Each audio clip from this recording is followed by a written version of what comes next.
Good morning, good morning. Happy Saturday to you, Jeremy. Good morning to you, Jeff, and Yeah, also a happy Saturday to you and to our viewers to, well, today, not tonight. This morning. yeah. Oo, happy Saturday to all our viewers, no? Yep. Kinabahan ako kanina ng konti kasi nag-brown, nag-brown out dito, no? Akala ko hindi pa matutuloy itong program natin today. There was a Meralco construction just outside the subdivision. So, well, anyway, good morning to you. How's your Saturday, Jeremy? Well, it's going so far, aside from the fluctuations in activity, but Yeah. it's all good. What Okay, about good, you, good to Jeff? know. Aside from Well, the,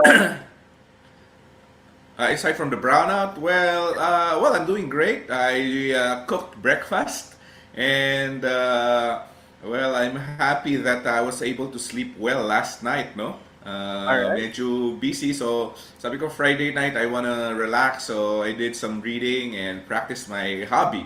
But anyway, well, we have another special guest tonight, and well, she has been. Tonight, well, this morning, Sorry, today, this morning. Nasanay na ako. Sorry. No, exactly. tonight in her place. Yeah. But in our area, it's this morning. Well, she has been a teacher for 2 decades now, and she's a science teacher.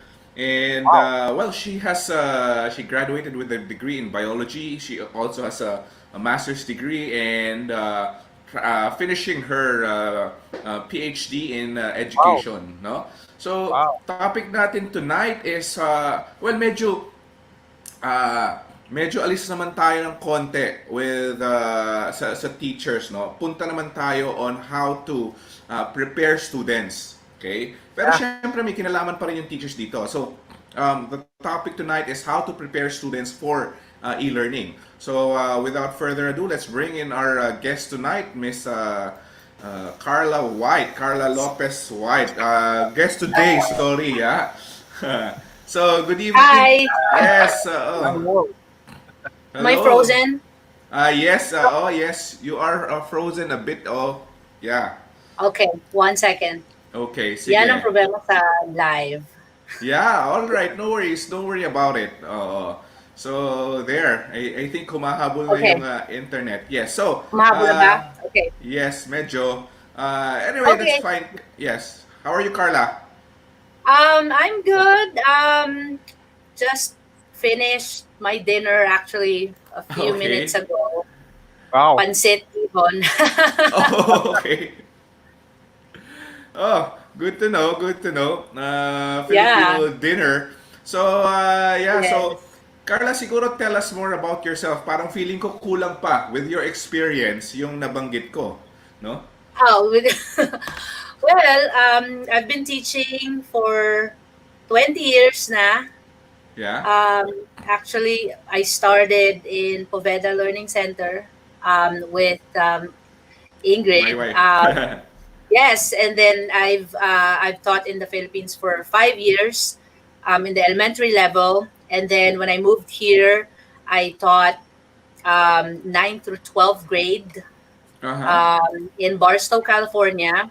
Oh, And okay. then right after that, I moved here in San Diego, and I've been here since 2014 sa San Diego, and I'm teaching 6th through 8th grade for science in a public charter school around the area where I live, mga 10 minutes away. Wow, ang Mm. lapit ha. By car Yeah, or by foot? by car. Okay, okay, okay. Oo. So, yeah. Well, Carla, yung topic natin ngayon, medyo alis tayo ng konti sa science, no? Alam ko you also Yes, have a YouTube channel, no? yes. Banggitin nga natin para sa Yeah. What's nanonood now and yan. Yes, my YouTube channel is Ginang White Science Online. So I started this as a hobby actually because I recognize that being English as our second language, we Yeah. recognize na may mga estudyante na hirap makaintindi ng tagaan ng English, especially with heavily content subjects such as science, maraming mga technical words, academic language. So, I thought na baka naman pwede nating i-extend teaching science in our own language. I know that there are teachers that I met through my channel YouTube. na parang ayaw nilang ituro yung science kasi it's not the right way to teach science. But I don't Oh, believe yeah. na pwede mo namang i-translate yan because Correct. the more you use different language other than English, the more the students will be able to connect with the content you're trying to teach. So I provide the Tagalog science videos as a supplement and help for our students who are having a hard time understanding the concepts in English. Nice. Okay. So, yung science na tinuturo mo, ang target audience dito ay What do you sa mean? yung Like, YouTube channel. Yeah, oh yeah, sino yung oo. Anyone? it's actually 6 through 12 grade Ah, Oh, okay, science, nice. any science subject. So it came from a thought of the flipped classroom that I'm Mm. doing in here. And since there's a lot of kind of like resources na English lessons na found in Mm. YouTube. So why would I reinvent the wheel when there's a lot of English video lessons around? Oo. And since um, I know na wala pang po-produce ng YouTube channel video lessons in Tagalog for Oo. science. So I decided na sige na nga gagawin ko pagka meron akong time after ko magturo after school, I will translate it in Tagalog and then I'll Ganda. record it. So dun nagsimula 'yon. Ang galing, ganda, ganda. So, Filipino for Filipinos naman. And oo nga, no? So, dapat tayo, Jeremy, meron din tayong business course in in Filipino. No? Yeah. Business course, yeah. Oo. No, ito nga Carla. Ito, well, last year, may nakakakwentuhan ako, no? In passing lang, natanong niya sa akin, napansin mo ba, or observation niya, napansin mo ba, wala tayo masyadong Tagalog scientific terms. Sabi niya gano'n. Yes, wala. Masyado tayo maraming words in Filipino about emotions, Yeah. self-expression. Pero wala tayong technical terms in Filipino, no? So sabi niya, maybe that is the reason why nahihirapan tayo when it comes to technical, technical matters already, Yeah. no? Which I think maganda yung ginagawa mo in science class, ano? I mean, yung science YouTube mo, because Yes. it helps translate the technical terms or yung Explain mga it. ginagawang explain it, oo, in Yeah, our explain. local language, no? Yes. So anyway, bati muna tayo before we go to our main topic. Bati muna tayo dito sa mga taong nag-good morning sa atin, na si Amy, good morning here in the Philippines. Yes. Lynn, good morning. Good morning si to. Jilmar, good morning. Paano po pagkuha ng certificate? All right. So, Etta, good morning to you. Mohini, good morning. Geraldo, good morning. And Marian, good morning to you. Mags, Journey, good morning. So, anyway, let's go now to our topic. Yung topic natin is how to prepare students for e-learning. Okay? So, this goes for both teachers and parents as well, no? Kasi alam naman natin ang mga bata will do remote learning. Okay? So Yeah. as teachers, doon muna tayo sa aspect ng teachers. And later punta tayo doon sa parents naman, di ba? So, So sige Carla, let's yeah. with a POV of teachers, Yes. right? Yes. Yep. Okay, so Jeff, Carla, going back to your YouTube channel, uh, as a teacher, should I use the language of my students or should I use my own language for maybe deeper understanding? I think there should be a mix of both because at one point you have to find connections with what your students know and may have known before you teach the concept, so that when they find that connections, they would want to know more, and that's when you can start putting your own language into it and make that certain synapse or connection Yeah. with the students. And I recognize that mas mararamdaman ng bata yung content na tinuturo mo pagka nakahanap ka ng parang link with what they know, what they can connect with, um, once you present and deliver your lesson to Uh, them. Okay. All right. Thank you. Thank you. Well, for me, that's a really important question because, like you and like Jeff, I also teach, and there are times wherein I just want to use my own jargon, my own Yeah. words, the academic words, let's say, Yes. and that they they get to be so bemused and just staring into the abyss at times. uh, Yes. So what I want to do is I want to really connect and not just regurgitate information, but rather Mhm. make connections and teach and mold the Yeah. students into who they should be or who they want to be in the future, yeah, right? yeah. Yes. Okay. Jeremy, you lost me at regurgitate. Really? Yeah. Joke lang. Yeah. So, That's what my cat did last night. uh, yeah. So, well, anyway, yun nga eh. So, how do we now, I guess going back to my question, how do we prepare students Yeah. for this online learning? Online Well, learning. I guess where do we start? How do we prepare them? I mean, in terms of mindset, I mean, in terms of behavior, siguro, I think we start with mindset. With mindset. Oo, how Well, do we prepare them? in terms of the mindset, I think they already recognize that they'll be going to school online or offline, Yeah. right? Ibang mga batang walang internet, they know that they will be receiving modular packets from their teachers, right? But Yes. I think even before you can start like showing, oh, ito yung kailangan mong gawin sa inyong online classroom, ito yung module mo. I think we have to prioritize building relationships first to to find out what they like, what they don't like, what they are struggling with, what's the best way they could learn.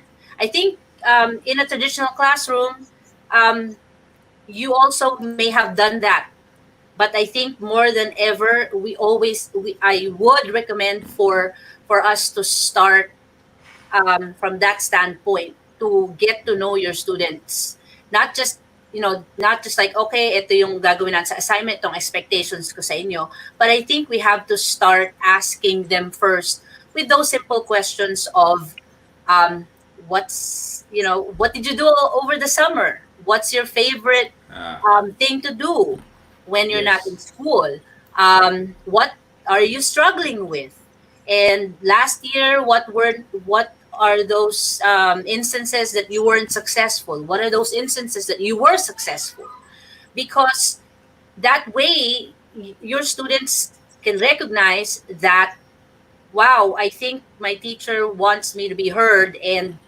she values what I think. And that has helped me with my students, especially this past school year, wherein the this batch of students that we had a lot of behavior problems prior year. So they were seventh grade. I teach eighth. These are eighth graders. So I started there, and I noticed that they became more receptive after the fact that I prioritize building the Relation. relationship with them. And I think that's one powerful way we can actually prepare our students prior to getting into the learning management system Learning. and all that. Yeah.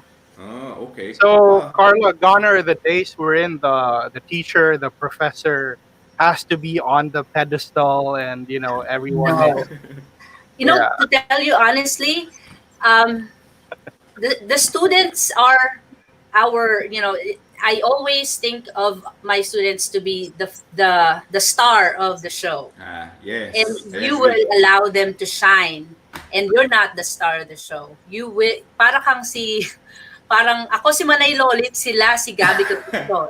Oh, parang Ganon. ganun. Okay. You know what I Oh, mean? So, yes, yun. yes, yes. Yes. Kaya, wait, sorry to cut you there, Carla, ha? Kaya natutuwa sa atin si Reggie, eh. Ayan, si Reggie. Hello, Reggie. Nice to see you here, ha? Thanks for watching. Uh, So, yeah, tama. I like that. I like that analogy. No, tama. I like that analogy, no?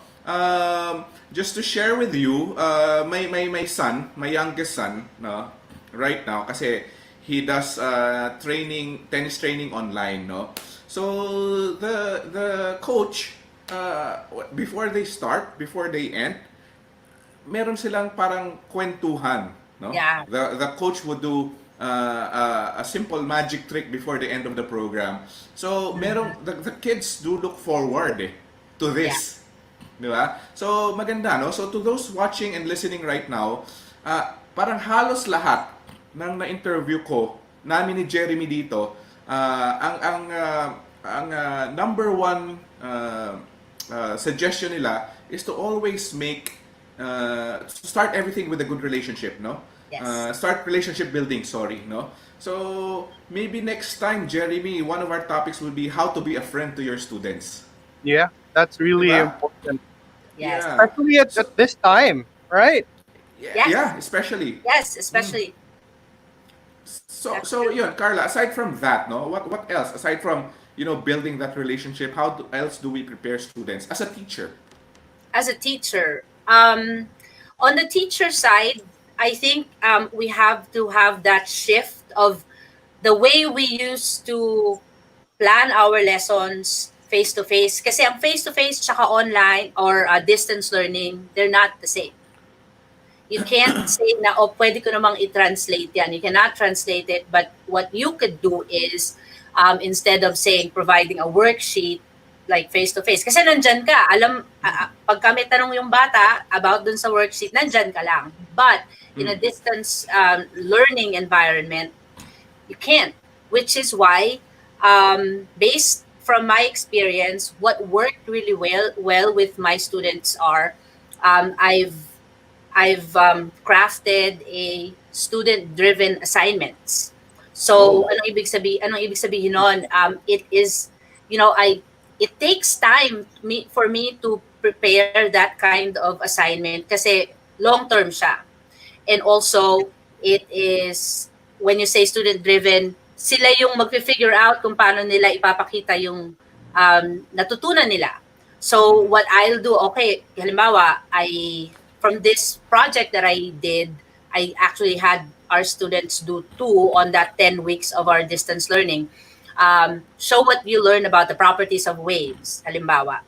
So I gave them choices on how they can show what they learned in, let's say, for example, in a news report or in a slide presentation or in a game, for example. So the students' choice build that engagement for the students, and it will also give them the opportunity to reflect on what they learned, and at the same time, they can even discuss that. And I actually encourage students while they're doing their project to work with a family member with them.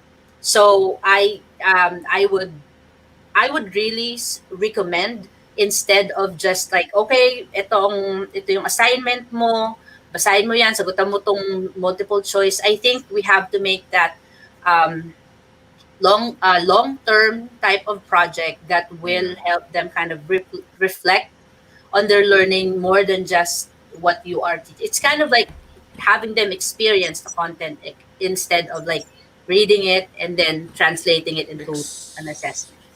Experience Wow. the content. I like that, Carla. Experience the content. Make the students experience the content. Okay. So, sorry, Jeremy, you wanted to ask something? Oh no, I just wanted to add Oh, what uh, yeah. it really is about knowing, right? You start with Yeah. knowing, and then you understand, and then eventually you create, right? So Yes. when you show, when you demonstrate that you really understand, then eventually you can make it to suit your audience, like, right? Yes. So Eh, it's like creating. tama. Pero, Carla, ako si teacher. Grabe naman, Carla. Ang dami ko naman chechekan. I mean, paano? I mean, how, I mean, Never gonna- oo. So, may assignment si student na essay. So the student can submit either probably an essay, a video, whatever. yeah. So how do you now manage this? Ako si teacher, nako, paano yan? I have so many students in my classroom. Eh di yung rubrics ko naman parang dumami naman yung nakalagay ngayon doon. So how Nakalagay. do you manage now? Oh, It oh. is really challenging for the teachers part, which is why we wanted our students to take that ownership. Para hindi, when we look at it and when they present it to you, Oh. honestly, when I look at, I have 124 students Wow. who turned in their assignments. Well, not all of them, because some of them are offline. Some of them, you know, they focused on other assignments. Because during distance learning, we are Yeah. actually not like requiring students to what they could do, because we are in emergency situation, Right. so we can do no harm to their grades. If they turn in their assignments, great. If not, no. But what I learned when I was like, paano ko to chechekan lahat? When I was Oh. looking at their project, if you define exactly what you want, let's say, for example, if you're doing a video, 5-minute video, to demonstrate your learning, it doesn't matter. Like, to me, it doesn't matter how high your student is up there, or middle, or maybe they didn't learn that much. But as long as they have shown competency the best way they know how, then Mm. you have to give credit to the student, because you have to Yes. recognize that they are on their own, they're at home, so Mm-hmm. I have to be flexible. Will I use the rubric religiously? No. Honestly, no. I have to be flexible on how I can look into that student's work. Let's say, for example, I have this student. He is a special ed student, Uh-huh. and I gave, like, if you're gonna do YouTube, you're gonna record yourself to make a lesson or something like that. These are the rubrics, and these are what I should see, right? But he only did 2 out of 5. But you have to recognize that maybe that's what he understood the best. That's why he Yeah. explained it the way he did. So I can't discount the fact that if he did not um, said what I told him, Mm-hmm. make sure as a teacher you provide that, because Mm-hmm. if you see that they hit, even if it's not all the targets of the rubric, then still give them credit, because they worked hard for it. Good. So I think in times like this that we are in distance learning, it Yes. can't be too hard on our students, Right. because it will discourage them to to work more, or to do more and to do better if they feel defeated after that. Maybe you can give them feedback. Why don't you add a little bit more if you can? And then if they said, I think I'm good with that, and then okay. Great. Yeah. Oo, ano? So, yes, Jeremy. Parang So may feedback sasab... is really important, right? That I'm constant communication, Yeah, especially through feedback that you yes. have with your students, that's really important. Or else, if you just leave them to their own, they might get demotivated, and Yeah, yeah, yes. And each student is different, and in a distance learning, we can't really see them and how they feel and what they what they might be struggling with, which is why I would try to, for this coming school year, I actually will be trying to create that individual check-ins for my students. Ah, Um, so when you say individual check-ins, it's kind of like a touch point, um, to create a structure that's personalized, like email or a daily video message that you yes. post on your learning management system, like your online classroom. Um, Phone call, you know, everybody has phones. Yes. So I found that if the students notice that you are trying to reach out to them in multiple ways, they know that you care for them and that they will be, they will be receptive. Like, oh, tinawagan ako ni teacher today, so Oo. I have to do this. And communication is really important more than ever kasi mamimiss nila yung human connections. That's why you have to put, I'm actually planning to put this structure of communication in my online classroom. I actually call it class cafe or class, it's a Yeah. place where they can, message even on those assignments that you check, like the Google document, short and sweet message in the shared documents that you have is a good way for you to have that touch points or communication check in with your students, to have that human connection. Hmm. Galing Wow. ah. So I like that strategy ah. So Yeah. we're getting a lot from we're getting a lot of information from Carla, which the teachers can actually do in their own classroom. I think for me, a very powerful strategy there is yung daily check-ins eh. Um, why? I think because this coming school year, um, for everyone, mostly for many kids there. Whether you are a 3 year old or I don't know, kung 5 year old kid yan, all the way to high school or college, there will be a lot of parents who will be working also sa bahay, no? And but it doesn't mean that they can always look at there and see their kids, no? So meaning the reason why I said it's powerful, it's because may outlet yung mga students, no? Be able to share how they feel and what they currently feel, no? Yeah. And para siyang talk therapy, something like Yeah. that, di Yes. ba? Something like that, and I think in many of the trainings I've attended, lagi kami nagsisimula with check-ins.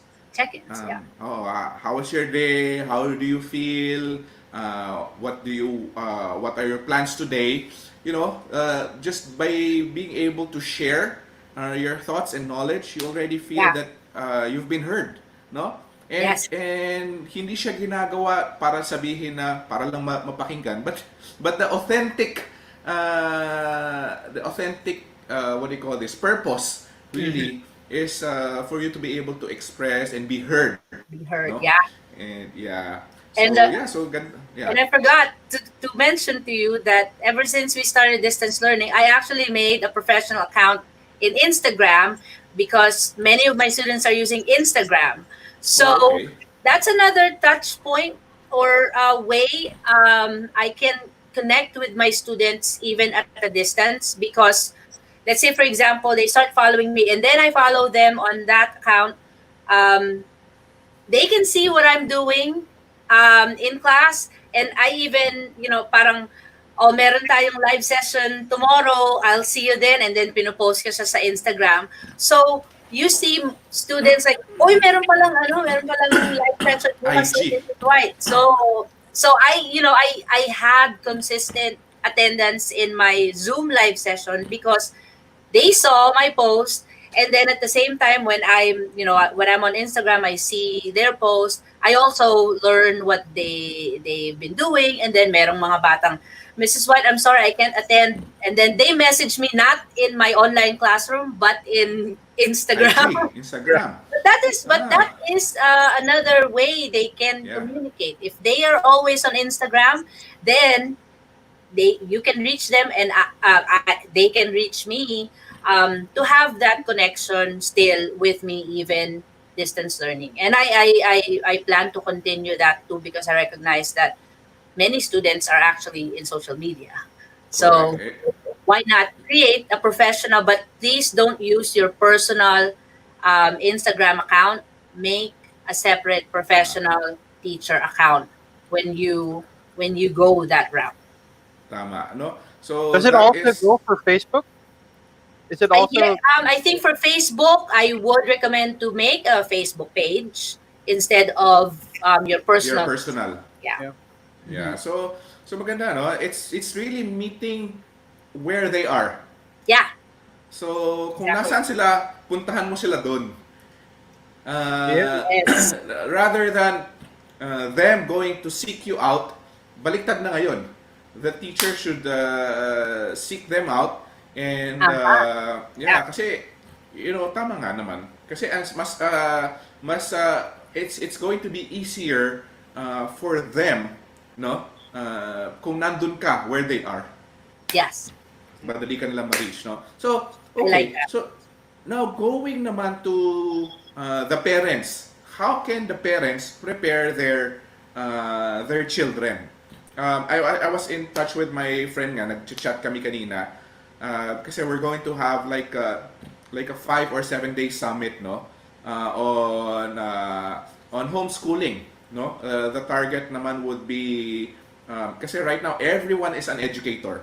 The parents has become an educator.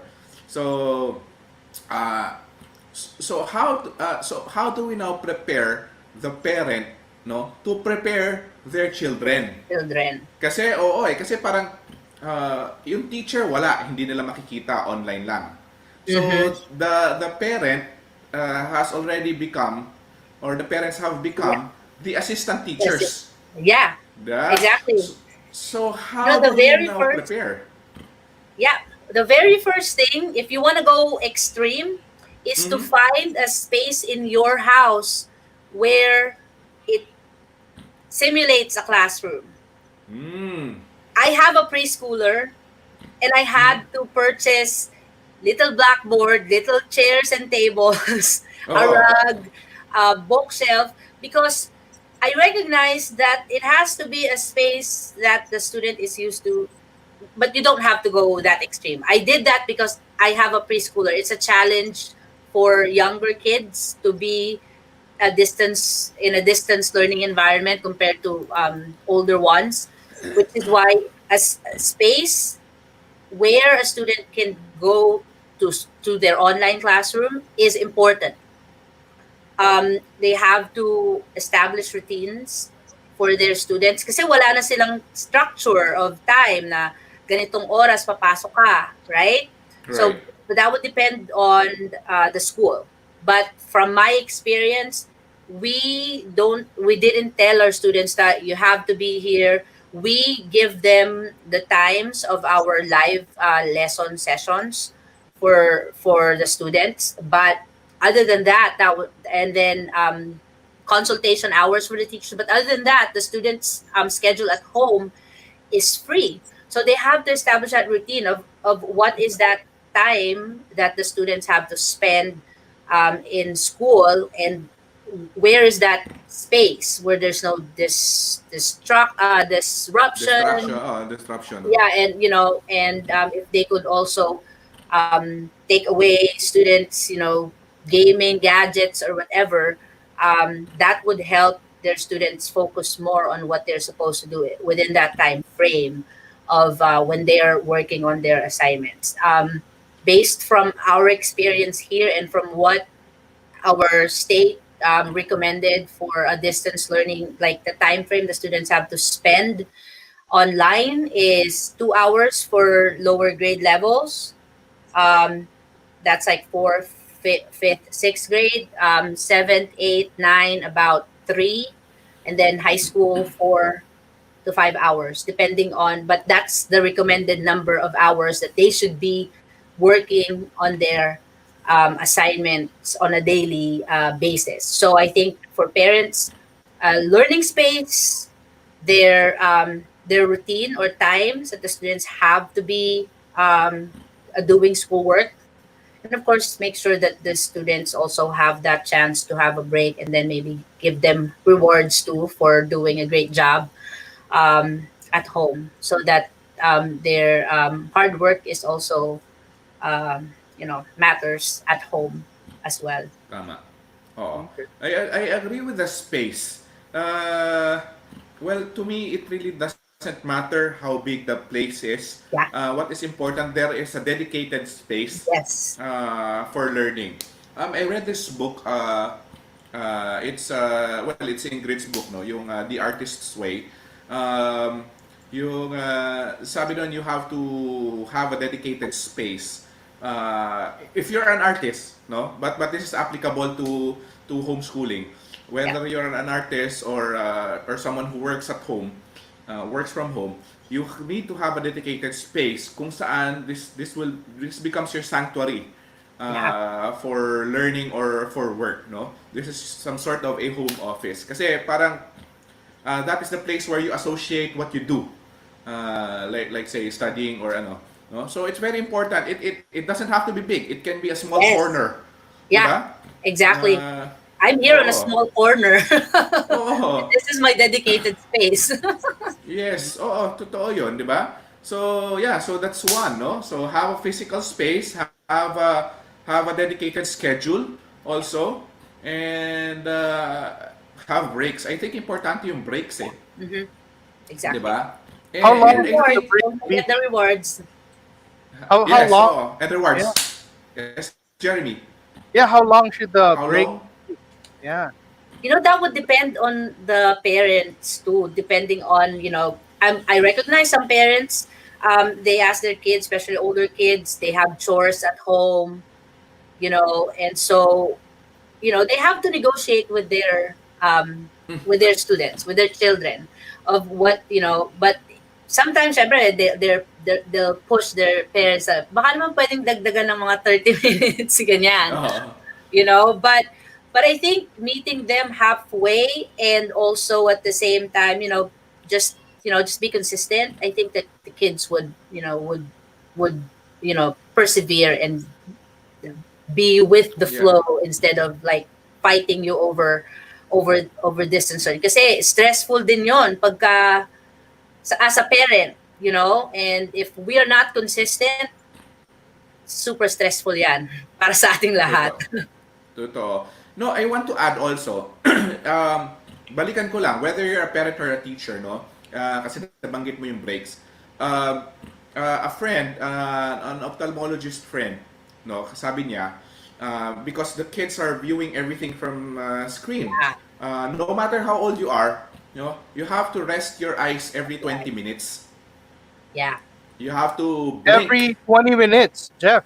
every 20 So- minutes. Oh, so blink, blink, blink, blink, blink. Oh, okay. Oo.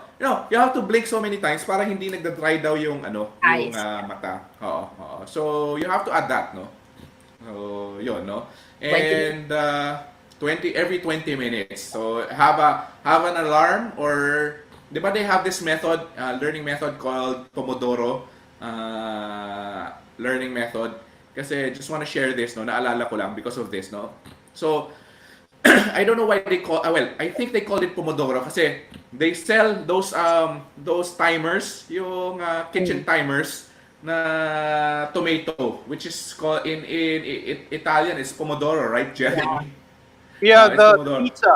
Are we talking Yeah. about the pizza? Yeah. Yeah. So you set it, okay, 20 minutes siya, yun yung learning method eh. So you read something for 20 minutes or try to Okay. memorize something for 20 minutes and then you rest and then set it again.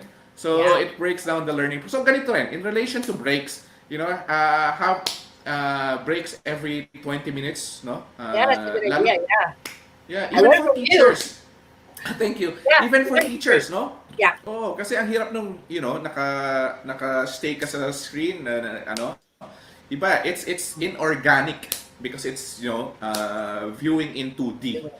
yeah, And our eyes are designed to, for 3D, di ba? yes. Anyway, so yun, no? Any other tips on how parents can prepare their students, or how can parents also prepare themselves for this? Kasi I think that's oo. yeah, it is. It is. I think what I've experienced actually when we started using Google Classroom, like all the teachers are using online classrooms.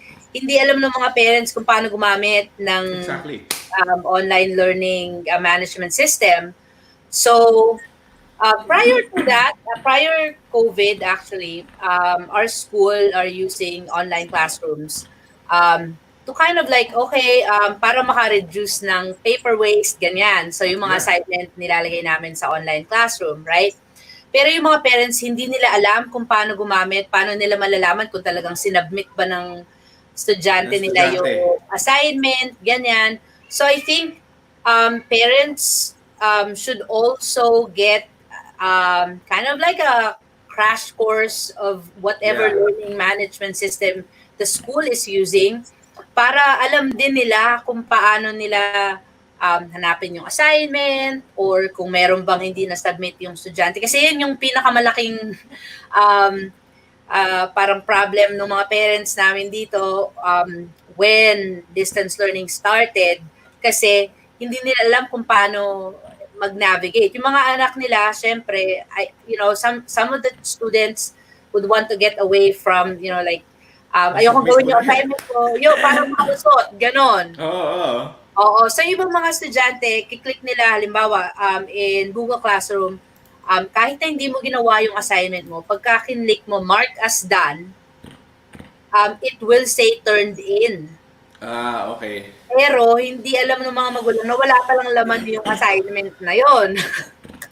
So yun yung nagsisimula yung hindi ko maintindihan, nagpasa yung anak ko ng assignment, bakit Oo. zero siya ganyan. Ah, So I think parents they need to be educated too on the learning management system that they have, and also I would also hopefully yung communication, because in my school meron kaming tinatawag na parent square kung saan may yung mga announcement, basta nakapasok yung information ng parents lahat, text message or email, they get information from the school or even from the teachers. So I think that's one way, and also make sure that the parents are also communicating with the teachers more than ever. Wag naman sobra, but because yeah, yeah. I'm a parent and I'm a teacher, so ayoko naman nung lagi, Palagi na lang. oo, palagi na lang. But I think an open communication between the Yes. teachers and the parents, I think that's one. I think the schools should open that communication lines more than ever for the parents. Para naman yung mga parents magkaroon din ng confidence na paano namin tutulungan yung mga estudyante. But if they get directions from the school, then at least dyan na magsisimula yung confidence ng parents. Sige, at least alam ko yung gagawin ko para matulungan ko yung mga estudyante ko sa bahay at matulungan ko sila. But I think that's one thing I would really Yeah. recommend. Dapat pala, Jeremy, we have to interview Carla again naman para sa mga parents naman, no? Yung topic natin, how they get away with learning. Yung mga yung mga bata, para at least they know, no? Yung mga strategies ng students, no? No, kasi Yeah. I guess even for teachers, this is important. Maganda nga, Carla, na nabanggit mo to eh. Kasi mamaya, screen cap lang nung hindi ko naman sinasabing gagawin ng bata, but at least what is important is we know what might happen, no? Yeah. Kasi baka mamaya screen cap lang. Mark as done, 'di ba? Kasi papadala, ito ginawa ko naman eh. Tapos sasabihin, yung teacher because the teacher, akala ng teacher, dahil bago lang kay teacher, akala ng teacher, what happened, 'di ba? So, Yes. dumating sa akin, walang laman. So, So at least, prepare din si teacher and si Yeah. parents na, kung wala talagang dumating, kasi I'm sure naman, Yeah. si Google naman is, in that way, is fail-proof eh. No? Yeah. Pag nagpadala ka na may sagot, hindi naman darating yan ng walang laman yung multiple choice mo. Di ba? Yes. So, nagpadala ka ng, let's say for example, ng Word file, tapos walang laman. Hindi naman along the way mawawala yun eh. Hindi Yes. naman, Exactly. wala namang virus, Exactly. di ba? So, That's true. I think, di ba? I think that's a good topic for teachers and parents, no, to show that, how to trust this technology. Yeah, how to trust the technology. Yes, you can't Di really ba? trust them at all kasi tool lang itong mga ginagamit Correct. natin. Correct. Yes. Yeah. So, if someone turned in a blank page, definitely it's a blank page. Hindi yan Yes. mawawala along the way. I don't know Yeah. what happened. I was Oh, like, I don't know what happened. okay. I did not receive the email. I'm sure that will be one of the most common eh. I did Yeah. not receive the email. Di ba? I did not receive the email. I sent the email. Sorry, I did not know. It's still in the draft.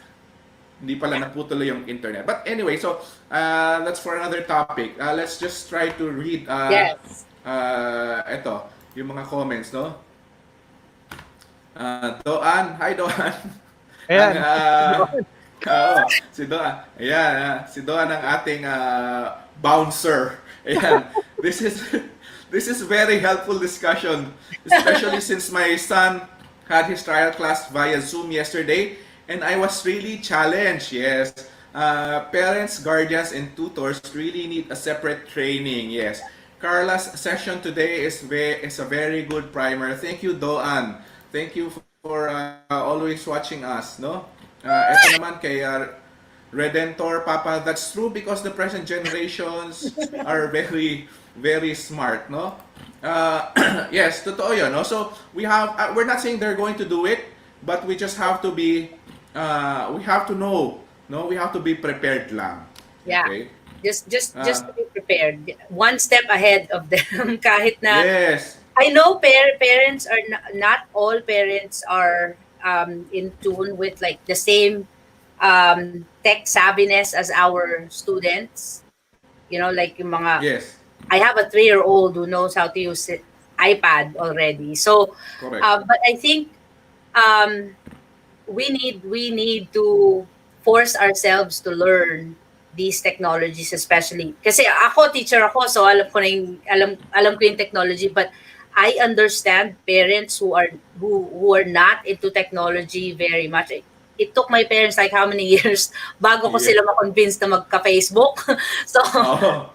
so I think more than ever, I think we have to accept the fact that we have to learn this technology that our students are using. Kasi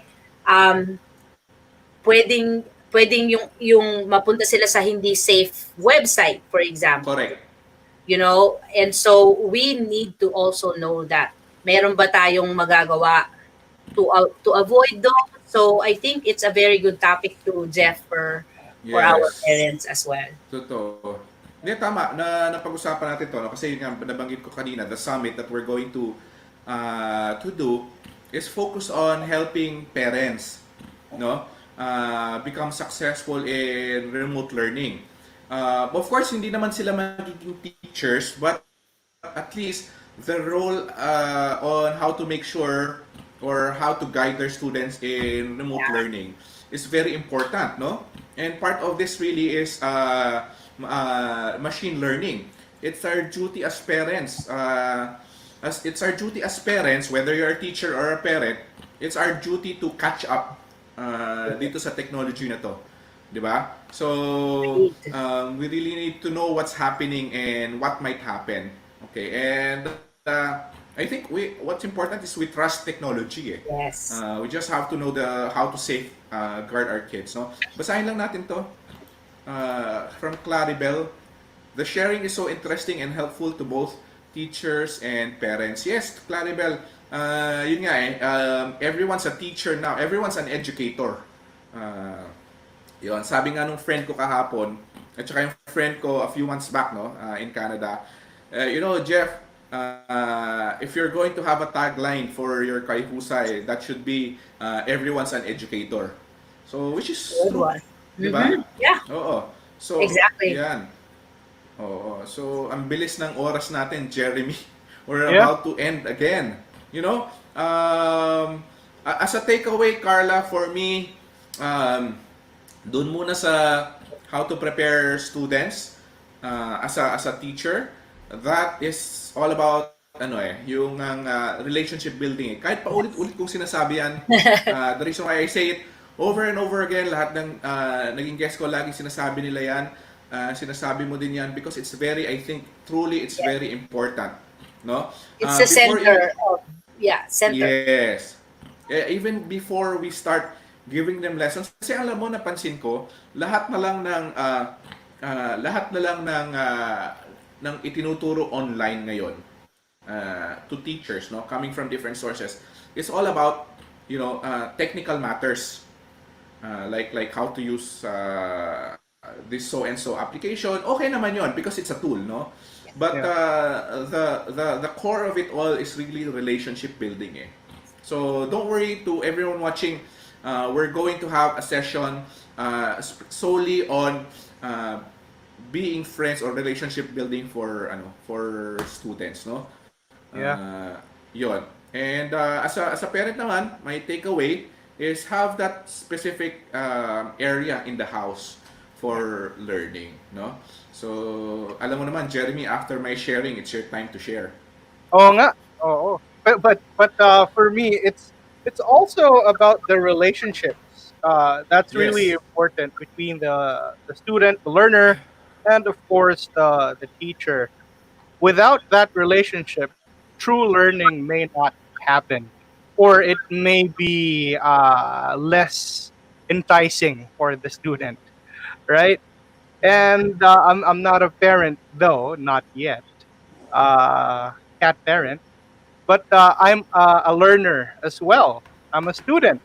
So as a student, again, it's really important for me to find that creative space, that quiet place, and really focus on the things that I need to accomplish. And then after that, maybe after 20 minutes, stand up, stretch, and maybe rest my eyes a bit, and then go back to whatever I was doing. Right. So Yep. yeah, that for me would be my takeaways from this. All right. Carla, thank you so much. Yes. You're Uh, welcome. Thank salamat you, because Carla. because we learned so much from you today, Ginang White. Yeah. Ginang White. Yeah.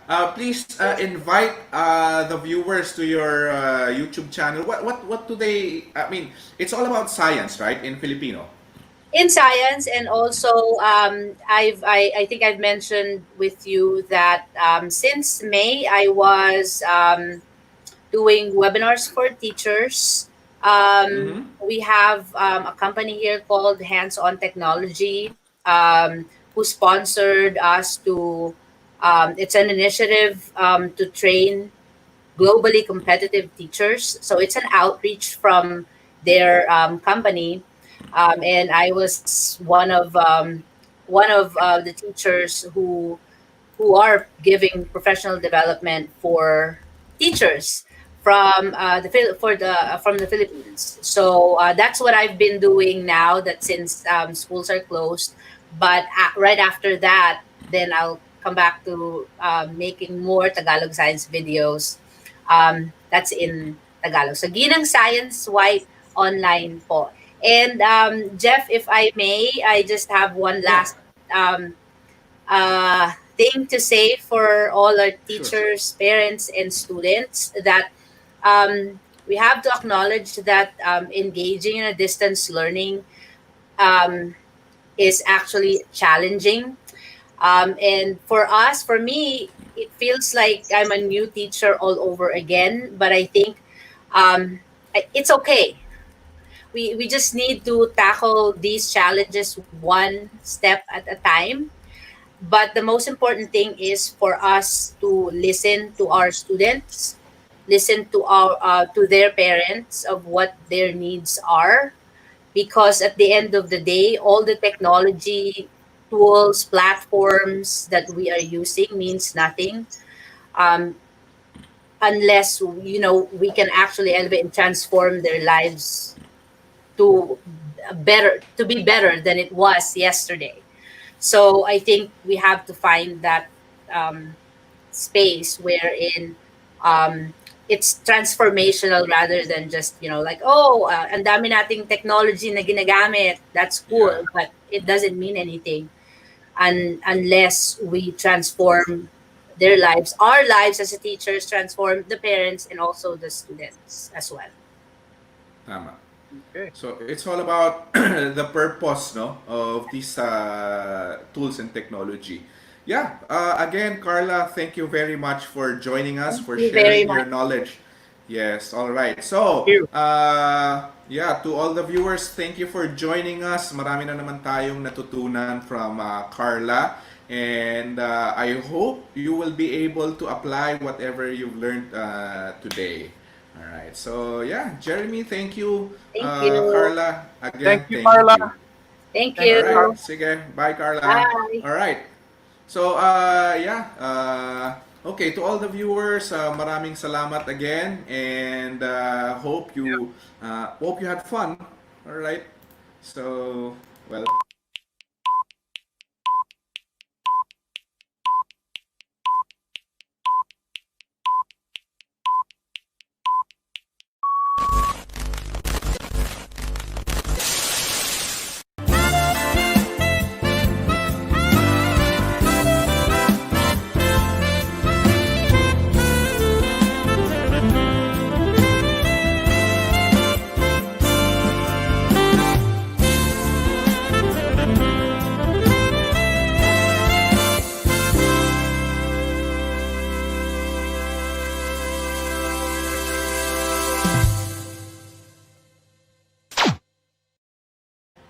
All right. Bye bye. Bye bye.